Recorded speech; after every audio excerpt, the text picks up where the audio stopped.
Hey guys, welcome back to my channel Sumi Prach vlogs. তো আমি সুমি নিয়ে আসছি নতুন একটি ভিডিও।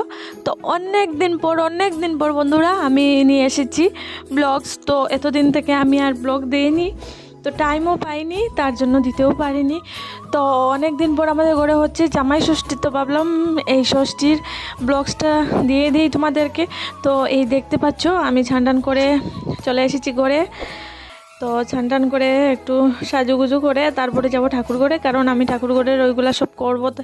কালকে মা সব কিছু রেডি করে রেখেছেন, তো আজকে উনি এইসব কাজ করতে পারবেন না, তো তার জন্য আমি গট বসাতে হয়, আরও যা যা কিছু করতে হয় তাকে সব কিছু আমি করব। তো আমার সাথে থাকো, দেখতে থাকো, পুরো ভিডিওটি ভালো লাগবে। আর আমাদের ঘরে কারা কারা আসলো আমাদের সাথে থাকে। আর বন্ধুরা যারা যারা আমার চ্যানেল নতুন, তো প্লিজ আমার চ্যানেলটা লাইক সাবস্ক্রাইব করে নিন, আর তাহলে আরও নতুন নতুন ভিডিও দিতে পারবো। আপনাদের সাপোর্ট ছাড়া তো আর এগুলো সম্ভব না, তো প্লিজ আমাকে একটু সাপোর্ট করবেন। আর তারপর আমি চলে আসলাম এই যে ঠাকুর ঘরে এসে জানো মানে কোন দিকে মোবাইল রাখবো খুঁজে পাচ্ছিলাম না, মোবাইলের স্ট্যান্ডও তো ছিল না। তারপর এদিক ওদিক দেখাদেখির পর ওই যে উপরে একটা সেলফ আছে ওইখানে পরে রেখে দিলাম। তারপরে দেখো বন্ধুরা আমি কি কি করছি, আমার সাথে দেখো।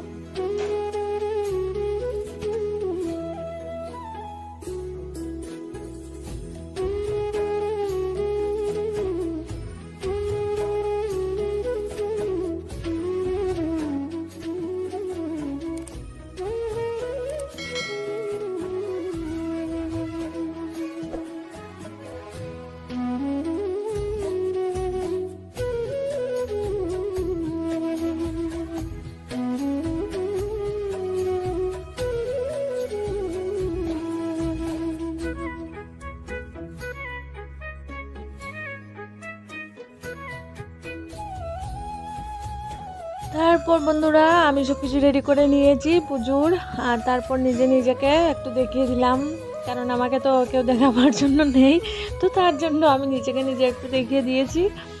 আর এদিকে শাশুড়ি মা বসে বসে পিঠে বানাচ্ছিলেন, পায়েস বানাচ্ছিলেন ঠাকুর করে। তো আমাদের এইগুলো এখানে করা হয়। তারপর আমি গেলাম রান্নাঘরে, গিয়ে দেখলাম রাঙ্গা মাছ টাছ ধুয়ে মাংস ধুয়ে সব রেডি করে দিয়েছেন। তো আমি রান্নাঘরে এসে গেছি, তো ভাবলাম মাছটা বেছে নেই আর রাঙ্গা মাংসটা বানিয়ে নেবে।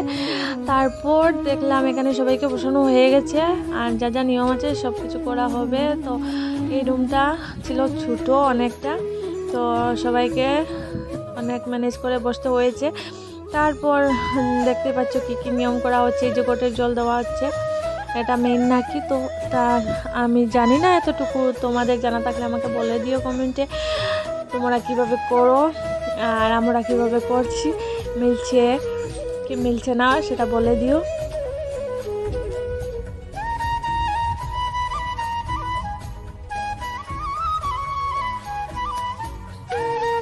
তো বন্ধুরা এই সব কিছু দেখছিলাম, তো দেখতে দেখতে হঠাৎ তো ফলো হলো তো জামাইবাবু মানে কীরকম একটি মুখ বানিয়ে বসে আছেন। তো দেখতেই পাচ্ছ তোমরা, বোঝা যাচ্ছে যেমন কান্না এসে যাচ্ছে নাকি, তো ওনাকে বিদায়ের পালা নাকি, এইভাবে বোঝা যাচ্ছে। দেখো তোমরা দেখলে বুঝতে পারবে। তো এগুলা শেষ করে আমরা আসলাম রান্নাঘরে। তো এসে এখানে বসে আছে মামি শাশুড়ি মা এসেছিলেন, তো উনি এখানে বসে সবাই গল্প গুজব করছিল।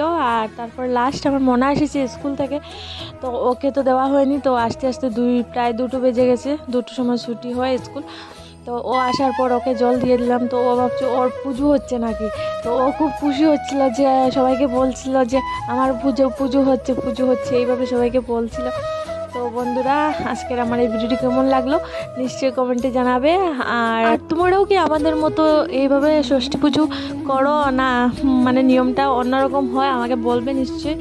তো আজকের জন্য বন্ধুরা এতটুকু, দেখা হবে আমার নেক্সট ভিডিওতে। তো বাই বাই।